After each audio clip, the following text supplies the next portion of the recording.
Good morning children. बच्चों, आज हम लोग क्लास 5th का हिंदी उजास का खेल और जीवन ये पढ़ेंगे। ये केवल पढ़ने के लिए है, ओनली फॉर रीडिंग। खेल और जीवन।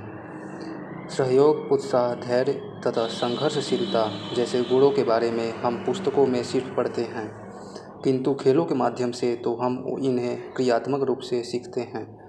अतः व्यक्ति के सर्वांगीण विकास के लिए खेल-कूद की पर्याप्त स्थान दिया जाना चाहिए।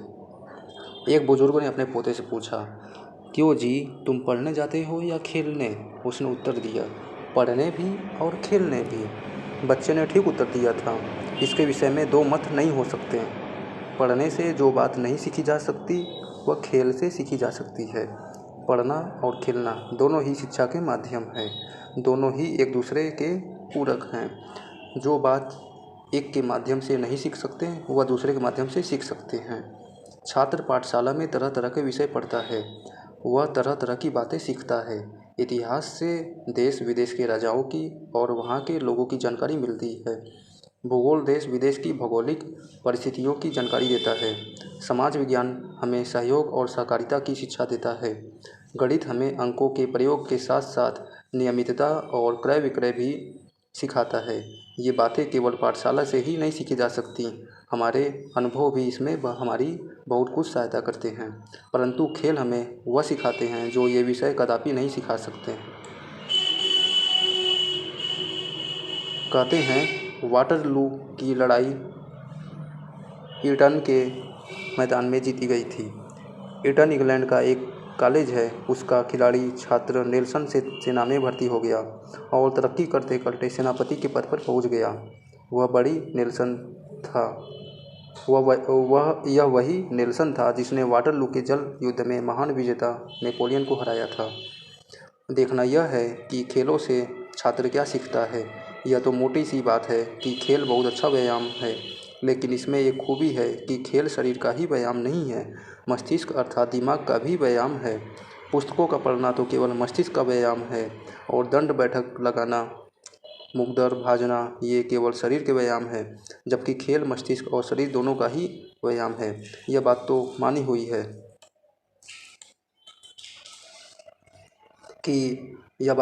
है कि अच्छे स्वास्थ्य के लिए शारीरिक और मानसिक संतुलन की बहुत आवश्यकता है।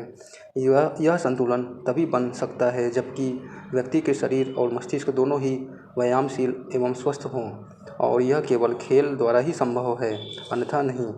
खेलों से छात्र में सहयोग की भावना पनपती है। वह मिलजुल कर काम करना सीखता है। उसमें दलीय भावना, टीम स्पिरिट आती है। कोई खेल हो उसमें हाथ, पैर और आँखें, इन तीनों में समन्वय अर्थात तालमेल होता है। यह समन्वय भी जीवन के लिए बहुत उपयोगी है। इसके अतिरिक्त खेलों से खिलाड़ी में धैर्य, उत्साह, लक्ष्य तक बढ़ने का प्रयास, परिश्रमशीलता, निर्णय लेने की, पहल करने की क्षमता तथा नेतृत्व आदि ऐसे गुण उभरते हैं जिनकी बालक को जीवन में पग पग पर आवश्यकता पड़ती है। ये ही जीवन के मूल्य हैं। इन्हीं मूल्यों का नित्य अभ्यास करते करते ये उसके जीवन का स्थायी अंग अर्थात संस्कार बन जाते हैं। खेल में संघर्ष अनिवार्य है, जीवन भी संघर्षशील है। खेल में हार जीत भी अनिवार्य है, जीवन भी हार जीत का नाटक है। खेल में विरोधी दल पर विजय पाने की, उससे संघर्ष करने की भावना क्रियाशील रहती है। जीवन भी विरोधों से टक्कर लेते लेते बीतता है। सच पूछो तो खेल संपूर्ण जीवन का लघु संस्करण है। जीवन भी खेल है, एक लंबा खेल।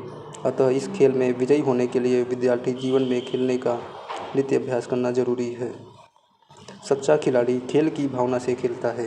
विपक्षी के लिए उसके मन में द्रोह या द्वेष नहीं रहता। वह हार कर अपने विजेता को बधाई देता है, उसके खेल की, उसकी तकनीक की, उसके व्यूह कौशल की सराहना करता है।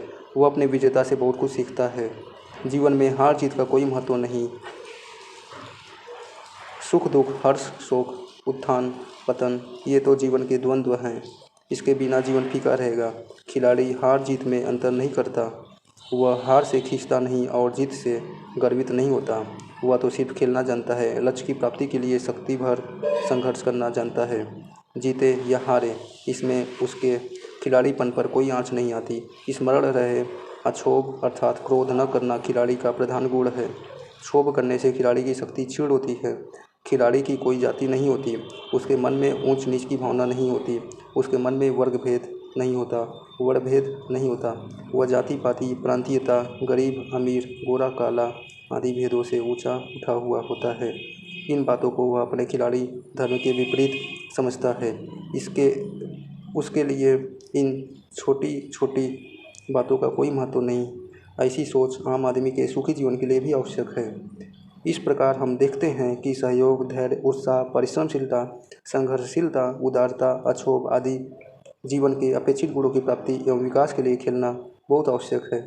पुस्तकों में तो ये बातें केवल सिद्धांत रूप से पढ़ाई जाती हैं, खेल में ये क्रियात्मक रूप से सीखी जाती हैं।